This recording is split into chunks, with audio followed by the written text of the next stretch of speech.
तर पहिलं सलाईन इथे लावलं, इथे रक्त अजिबात निघालं नाही, त्यामुळे मग इथे टोचलं.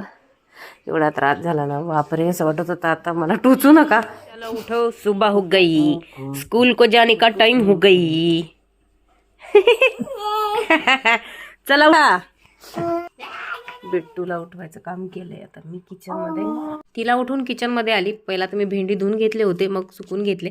खरं तर त्याच गोष्टीचा विचार मी सतत करत आहे की माझ्याकडून चुकी कुठे झाली, कारण की जेव्हापासून मला समजलं तेव्हापासून मी खूप काळजी घेते स्वतःची, पण कुठे चुकी झाली लक्षात येत नाही.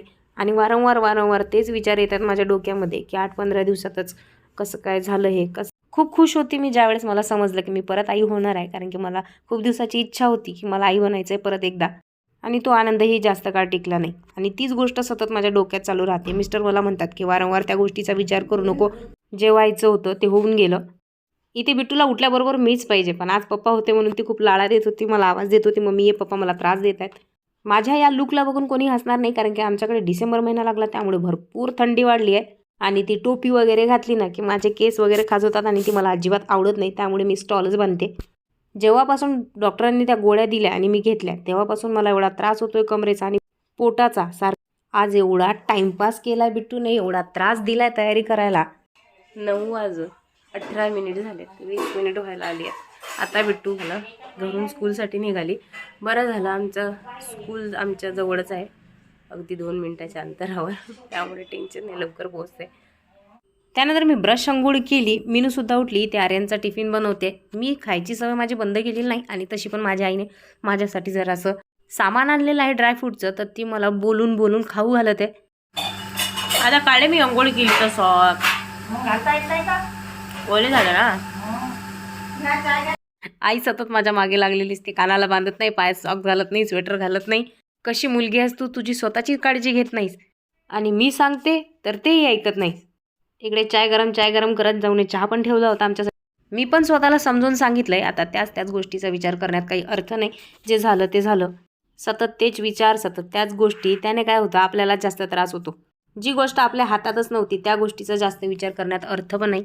आता मी हे घट्ट माझ्या मनाला समजून सांगितलं. आता मी त्या गोष्टीचा वारंवार विचारही करणार नाही. रूममधल्या घड्या गेल्या, किचनमध्ये आली, बघितलं तरी ते जाऊबे मसाल्याच्या डब्यामध्ये मसाले भरत होत्या. इथे आईने काल मच्छी आणली, ते उन्हामध्ये सुकवण्यासाठी काढते. मला जेव्हापासून समजलं होतं तेव्हापासून मी थोडंसं काम करणं बंदच केलं होतं, कारण की मला फारशी दगदग सांगितलेलीच नव्हती डॉक्टरांनी. म्हणाले जास्त तर आरामच करा तुम्ही, त्यामुळे मी घरातलेही कामं फारशी करत नव्हती. पण आता प्रेग्नेन्सी नाही, त्यामुळे मला असं वाटत आहे मी किती कामं करावी किती नाही, कारण की घरामध्ये सर्व कामं पडलेली आहेत. एवढा पसारा झालेला आहे घरामध्ये, जिथे बघा तिथे तुम्हाला पसारा दिसेल, ते किचन असो किंवा बेडरूम, हॉल. काही शिकलेही जाते ना, काय नाही जाते ना, मग काय तर काय आहे तुमचा आयब्रो तुमचा मेकअप करून देईल ना. मग मेकअप नाही करावा माझा, फक्त केस कटन नाही, मेकअप करून देईल ना. कोणा लग्नात जायचं असेल तुम्हाला. तर विषय असा झाला होता, माझ्या व्हॉट्सअपवरती एक माहिती आली होती, ती म्हणजे 6 दिवसाचं प्रशिक्षण आहे पार्लरचं, तर मी तिथे फॉर्म भरणार आहे. ही गोष्ट सांगितली माझ्या सासूबाईला. सासूबाई म्हणाल्या हो कर, 7 दिवसाचंच आहे, इथून काय जवळपासच आहे, तर तू कर. म्हणून इथे आमच्या मस्करी सुरू होत्या की मी पार्लर शिकल्यानंतर केस कट करेल, आयब्रो करेल, कारण की घरी बसून तेच मला विचार येत आहेत. म्हणून म्हटलं चला काहीतरी शिकूया बाहेर जाऊन. आता आजपासून मीनूने 15 दिवस सुट्टी काढली आहे, म्हणून त्या इथे किचनमध्ये साफसफाई करत आहेत. त्या डब्यांवरती पूर्ण नाव लिहून ठेवलं आहे. यामध्ये सोप आहे, यामध्ये गूळ आहे, यामध्ये ड्रायफ्रूट आहेत. आता कसं अजिबातही टाईम जाणार नाही, लिहिलेलं आहे म्हटल्यानंतर लगेच आम्हाला जे पाहिजे ते घेऊन घेणार. इथे बसल्या सासूबाई मिरच्याचे नाकही तोडत आहेत, आणि बाजूला माझी आईसुद्धा बसलेली आहे नाकं तोडत. माझी सुरू होती भेंडी कट करणं, कारण की आज बनवणार होती भेंडीची भाजी आणि तडक्याचं वरण.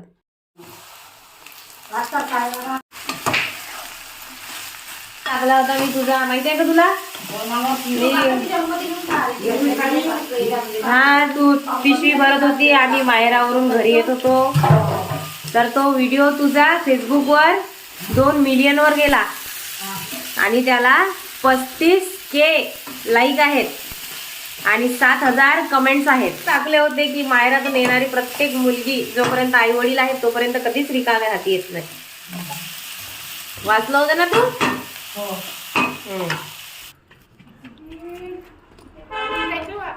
हे बिट्टूला हा डोस राहिला द्यायचा तो देते. असेल तर मग देऊन टाकते ना औषध. हो. अंगणवाडीमधली व्हिटॅमिन एची बिट्टूला औषध द्यायची होती. ते देऊन आल्यानंतर बिट्टूने पूर्ण साबणाचे बॉक्स काढले.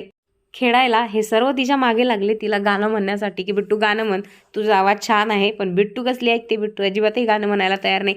पण आमच्या स्कूलमध्ये कोणत्या गाण्यावर आम्हाला आज डान्स शिकवला ते मात्र बिट्टूने मला नक्की सांगितलं. कोणतं गाणं होतं ते? चांदी की डाल पर सोने का मोर. कोणी नाही केलं.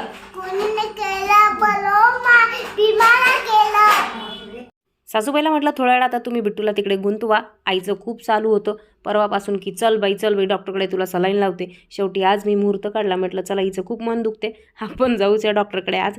चेहऱ्याला स्टॉल बांधून निघालो आम्ही पैदल, कारण की जवळच आहे चौकात दवाखाना. तिथे गेल्यानंतर मॅडमच दवाखान्यात नव्हत्या, त्या गेल्या होत्या बाजूला. तिथे 10 मिनटं थांबली वाट बघत त्यांची. मग ते आल्यानंतर त्यांनी मला सलाईन लावलं. पहिला छोटं सलाईन लावलं ना, त्यानंतर मोठं सलाईन लावलं. असे 2 सलाईन त्यांनी मला लावले. जसं माझ्या छोट्याशा छोट्या सुखामध्ये माझी आई असते, तशी माझ्या प्रत्येक दुःखामध्ये ती असते. म्हणून मी तिला माझ्या छोट्याच्या छोट्या आनंदामध्ये तिला सहभागी करत असते, कारण की तिचा माझ्या दुःखात पहिलाच नंबर असतो. आई वाट बघत होती की कधी सुटणार हे सलाईन आणि आम्ही कधी घरी जाणार. तसं ज्यावेळेस मॅमनी माझ्या हाताला सलाईन लावलं, पहिला त्यांनी माझ्या हाताला लावलं होतं, पण त्यामधून जराही रक्त निघालं नाही. मॅम म्हणतात तुमच्या शरीरामध्येही रक्त नाही. असं वाटत होतं आता अजिबातच ते सुया वगैरे माझ्या हाताला लावू नका, कारण मला खूप त्रास होतोय. मग परत त्यांनी दुसऱ्या ठिकाणी टोचलं सलाईन. हे चॉकलेट घे. इंजेक्शन बघ 2 ठिकाणी लागलं है ना. 2 इंजेक्शन लावलेत मला. 2 यस. इथे बघ. तू कशाला सॉरी म्हणते मम्मा ग? मम्मा माझ्या कामावर गेली असती का तू? माझ्या स्वयंपाकाचे काम केलं असते का तू? नाही उशीर ना ग. तर पहिलं सलाईन इथे लावलं, इथे रक्त अजिबात निघालं नाही, त्यामुळे मग इथे टोचलं. एवढा त्रास झाला ना बापरे, असं वाटत होतं आता मला टोचू नका. तू कोणत्या कलरचा खाल्लेला लॉलीपॉप? आईने पिंक खाल्लं का?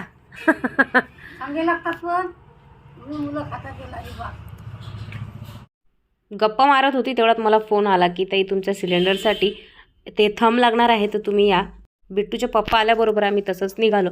उज्ज्वल योजना आहे त्यासाठी मी फॉर्म भरलेला माझा. मग लावायला गेल्याबरोबर तिथे लाईट गेली.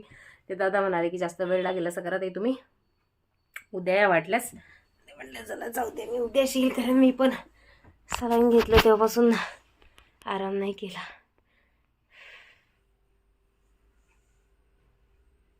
माझ्या चेहऱ्यावरचे पिंपल्स पण खूप खूप प्रमाणात कमी झाले, काहीच नाही राहिले. या बाजूचे गेलेत, हे पण सुकलेत. हा एक आलाय बघा, पूर्ण गेलेत. फक्त हा एक आहे या साईडला, नाही तर पूर्ण माझ्या चेहऱ्यावर पिंपल्स आले होते, जाता जाईना. आणि ते तसं झाल्यानंतर पूर्ण पिंपल्स हळूहळू निघून जात आहेत काही न करता. मला काही झोप लागत नाही आणि काही बाहेर पाणी बिणी मारते म्हटलं तर आताच थंडी सुरू झाली, कारण गेले काही दिवस झाले मी पाणी पण मारत नाही थंडीमुळे. एक कोणतं काम करावं त्यापेक्षा जास्त ठेवला.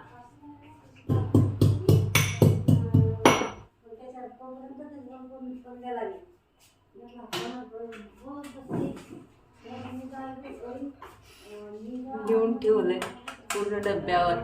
मग अशी जाऊन ये की कशावर काय लिहिलंय, त्यांना तिकडे दोघींच्या एवढ्या पडपड सुरू आहे गोष्टी. त्याच्यावर घेऊन ठेवलंय गुळ आणि ड्रायफ्रूट. पापड गुळ आणि ड्रायफ्रूट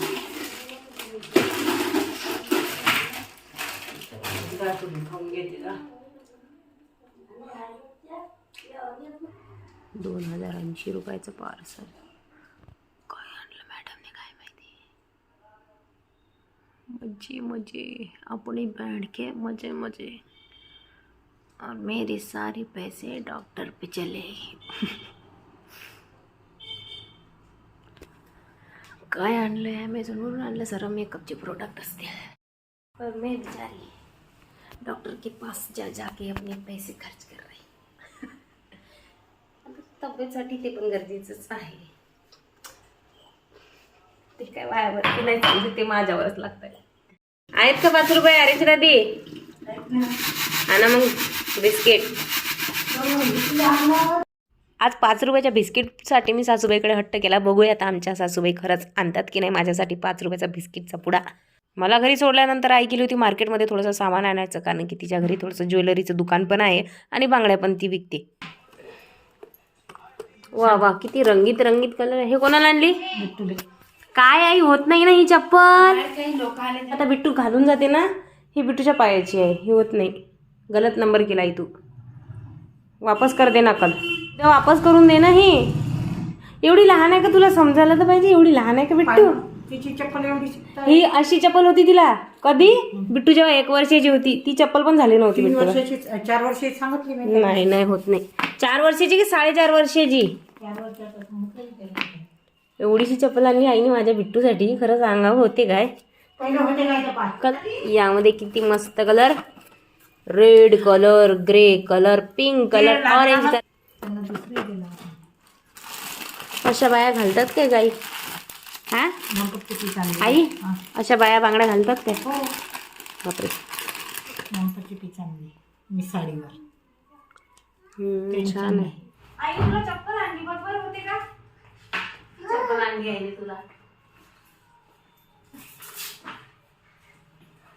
दे माझ्याकडे घालून पाय होते ना बाई. बाई माधुरी माझी घेऊन गेला. थांबो बाई. नाही होत. 3 महिने पण चालला, 2 महिने चालला बरोबर बिट्टू. एवढी लवकर वाढत आहे. ते काढलं पहिले ढिला तर पट्टा कर. ढिलाच केलाय बघ. Oh my God. तसा नाही ना, ढिला पट्टा कर. अगं हे बघ ढिला आहे ना, नाही होत आहे ना. हे बघ ना, टाक बाहेर जाते टाक. ती कशी करते बघ ना. दुखत आहे काही दुखत आहे. काढ मग का थोडी मोठी पाहिजे. एवढी मोठी होती ना, मग तेवढीच आणायची, तीच आणायची होती. मग 14 की 15 तारखेला आहे माझ्या आईच्या भाषाचं लग्न, म्हणजे माझ्या मामाच्या मुलाचं लग्न. त्यासाठी तिने काही, तर आमच्या इकडे ऐरची पद्धत आहे, त्यासाठीच आईने तिच्या मावशीला आणि तिच्या भाऊजाईसाठी घेतलेली साडी ती मला दाखवत होती. तेवढ्यात बिट्टूने पूर्ण बांगड्यांचा सट काढून बाहेर फेकून दिला.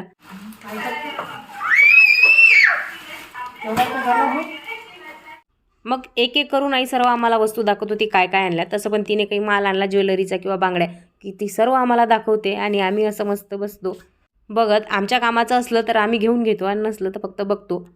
मला माहिती होतं की सासूबाई 5 रुपये मागितले आणि बिस्किटचा पुडा घेऊन येणार नाही, हे शक्यच नाही. गेल्या दुकानावर आणि माझ्यासाठी 5 रुपयाचा बिस्किटचा पुडा घेऊन आल्या. मी पण खूप खुश झाले, कारण की मी रोज बिस्किट वगैरे काही खात नाही, पण आज इच्छा झाली बिस्किट खायची. मग सर्व मंडळींनी बसून पिला आम्ही एकत्र चाय. काय आई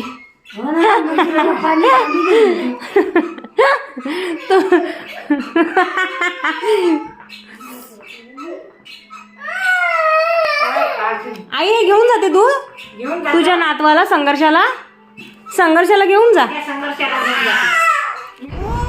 भाऊ एवढी थंडी सुरू आहे, या थंडीमध्ये या मुलीने फॅन लावलाय. एवढी थंडी आमच्या घरातले सर्व डोक्याला स्टॉल, पायामध्ये सॉक्स, स्वेटर घालून बसलेले आहेत. फक्त मीच राहिली होती. म्हटलं पहिला हिला जेवण भरवते आणि घालते, स्वेटर वगैरे घालून घेते. ही बाई आता फॅन लावून बसली, तिला थंडी नाही लागत आहे. मग फॅन बंद कर, मी नाही बसत. मग मी बसणार नाही, तू फॅन बंद करते. खूप थंडी लागते. तुझी मम्मीला इंजेक्शन सलाईन लावले ना मम्माला. हो ना, मग खूप त्रास होतोय मला. हो ना, फॅन बंद कर मम्मा, त्रास होतोय. हो लवकर बंद कर. असं इमोशनल आहे त्याच्यात. प्लीज मम्मा प्लीज, तू मम्माला प्यार नाही करा. जाऊ दे, मी जाते मग, राहू दे. तो माझे बाप आहे या गोष्टीमध्ये. प्लीज ना मम्मा, मी जाते मग, राहू दे. थंडीमध्ये अकळवतेस तुझ्या मम्मीला. तू प्यार नाही करत ना मला. अर्धच प्यार करतो मला. तो लगेच ऐकतो माझ्या एका शब्दात. तो खूप प्यार करतो मला. खूप वेळ झाला सासूबाईचा आणि आईचा आवाज येत नव्हता. जाऊन बघितलं तर ह्या दोघी मस्त इकडे मोबाईल बघतायत. डायनला सांगूया ना आपण. तू सांग. मी सांगू का? मी तिला कॉल करते. हा टॉयनला चले मग इथे घे पट. नू मम्मीची गादी खाते ती डायन. हो घे पटवून. भातू भातू नाही का? हो खूप रडते ती. हे घे अगरबत्ती लावली आहे मी. एक मच्छर नाही आहे, तुलाच चावतात. आईला चावत नाही, मला नाही चावत. चुडेलने बंद केला वाटतं तो. बापू ऑरेंज दादी चुडेलने बंद केला तो. मी तर जाते आता. त्यानंतर आज मी बनवली होती मुंगाची डाळ सुक्की, त्यासोबत बोरीचे फुलं. सर्वजण एकत्र जेवायला बसले किचनमध्ये. आजचा ब्लॉग इथे संपला. आवडला असेल तर लाईक नक्की करा. भेटूया पुढच्या ब्लॉगमध्ये. तोपर्यंत टाटा बाय बाय.